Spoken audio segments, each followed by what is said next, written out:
New York کے علاقے Manhattan کی فیڈرل کورٹ میں وینیزویلا کے صدر نکولس میدودو کی پیشی، عدالت نے ان پر فرد جرم عائد کر دی۔ نکولس میدودو نے صحت جرم سے انکار کرتے ہوئے خود کو بے قصور قرار دے دیا۔ نکولس کو دوبارہ بروکلین حراستی مرکز منتقل کر دیا گیا۔ سماعت کے دوران میدودو کا کہنا تھا کہ وہ ایک ایماندار شخص ہیں اور انہیں گھر سے اغوا کر کے یہاں لایا گیا ہے۔ انہوں نے موقف اختیار کیا کہ وہ قصوروار نہیں اور اب بھی وینیزویلا کے صدر ہیں۔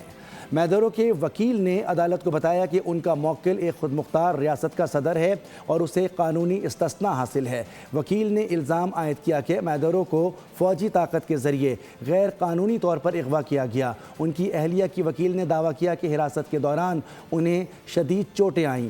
عدالت نے کیس کی مزید سماعت 17 مارچ تک ملتوی کرتے ہوئے نکولس میدودو کو دوبارہ پیش کرنے کا حکم دیا۔ امریکی میڈیا کے مطابق جج نے آئندہ سماعت پر میدودو کی دوبارہ حاضری یقینی بنانے کی ہدایت کی۔